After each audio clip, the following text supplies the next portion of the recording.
असलामुअलैकुम मिट्टी दी आवाज़ ऑफिशियल ते खुश आमदीद। उम्मीद करेनी आ तुसां सारे ठीक हो सो ते अल्लाह ताला दी रहमत तो लुत्फअंदोज़ थींदे पयो सो। सारां तो पहले तुसां देखो कि कितने मज़ेदार रेशे वाले शामी कबाब बने। देख के तुहाडे मूँह च पानी आवे सी ते ये सिर्फ मैं तुहानू दिखांदी ना पई बल्कि तुहानू मैं बनाउण दा तरीका भी आई दस्सां। सारां तो पहले असां 1 चम्मच ऑयल पाया तो उहदे विच 2 प्याज मोटे मोटे कट के पाए चा ते छोटे प्याज हैं बहुत ज़्यादा वड्डे प्याज भी कोन गिनने। इहदे विच 1 चम्मच अदरक लहसुन दा पेस्ट पाया। पेस्ट पाउण तो बाद इसनूं अच्छी तरह भुन के भुनण तो बाद मैं इहदे विच आधा किलो बोनलैस चिकन पाया चा ते मैं वल्ले सैरी टाइम आधा किलो चना दी दाल झाप के रखी आई चा अच्छी तरह धो के ते मैं इहदे विच हुण चना दी दाल पैंदी पई हाँ। हुण मैं इहदे विच सारे मसाले घते सां। सारां तो पहले मैं इहदे विच आधा चम्मच अजवाइन घते सां। ये मेरे कोल आधा पैकेट शामी कबाब मसाले दा पिया मैं वो घता चा। 1 चम्मच रतिया मरचां दा, 1 चम्मच गरम मसाला, 1 चम्मच धनिया पाउडर, थोड़ी जिहियां कालियां मरचां ते 4 तो 5 दड़ा मर्च ते 3 पत्ते जेड़े हैं वो कड़ी पत्ता ते उस तो बाद हसबे जायका नमक घते सां। अगर तुसा मसाला घतना है तो नमक घट घतना है, अगर मसाला नहीं घतना तो वत अपने जायके दे हिसाब नाल नमक घतना चा। ते इहदे विच मैं तकरीबन 3 गिलास जितना पानी घता है। पानी घत के ते मैं कुकर नूं बंद च करे सां, इसनूं वेट ते रखसां ते इतनी देर वेट दिसां कि दाल गल वने, यानी तकरीबन 10 तो 15 मिनट वेट देवना, इस तो ज़्यादा वेट नहीं देवना। ते अगर तुसा मेरे चैनल ते नवे आओ तो मेरे चैनल नूं सबसक्राइब करो चा, बैल आइकन नूं प्रेस करो चा ताकि मेरी हर नवीं आउण वाली वीडियो सारां तो पहले तुहाडे तक पहुंचे।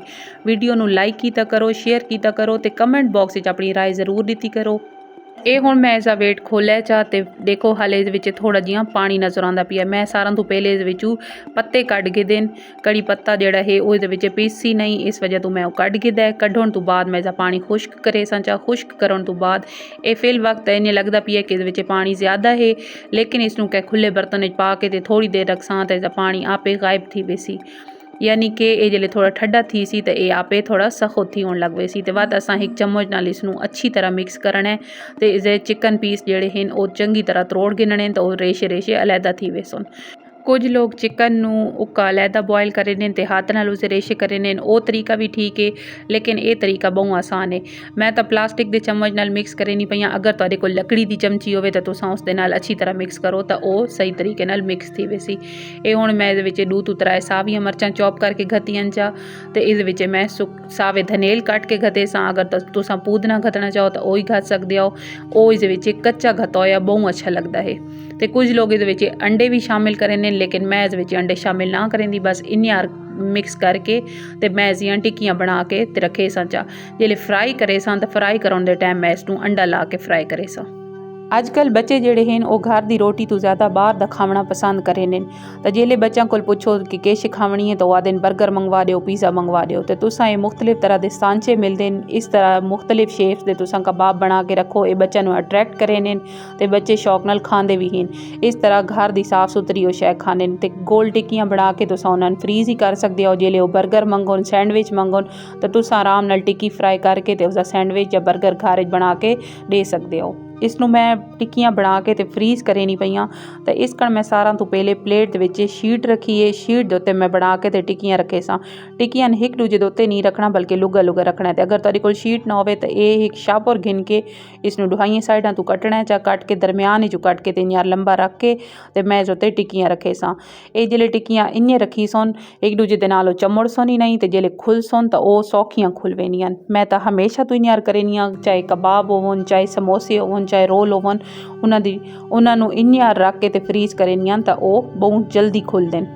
फ्राई करोन कण अगर असां इन्हां इन्नी फ्राई करां तां भी थी सकते हैं, लेकिन अंडे नाल फ्राई थी वन तो उन्हां दा जायका जिहड़ा हुंदा है वो डबल थी वेंदा है। तो मैं अंडे दे विच थोड़ी जी रत्ती मिर्च घतेनी हाँ ते थोड़ा जिहा नमक घत के ते इसनूं फ्राई करेनी हाँ। इस तरीके नाल बणियां होईयां टिक्कियां ना ही फ्राई करें दे टाइम त्रुटदियां ते ना ही पक्कण तो बाद त्रुटदियां हैं, बल्कि इन्हां दी शेप बरकरार रहिंदी है। तो ये हुण तुसां देखो कि ये टिक्कियां बण के कितनी मज़े दियां लगदियां। ये तुहाडे सामने फ्राई थींदियां पईयां ते ये उत्तों क्रिस्पी लेयर होंदी है ते अंदरों बहुत नरम रेशेदार टिक्की निकलती है।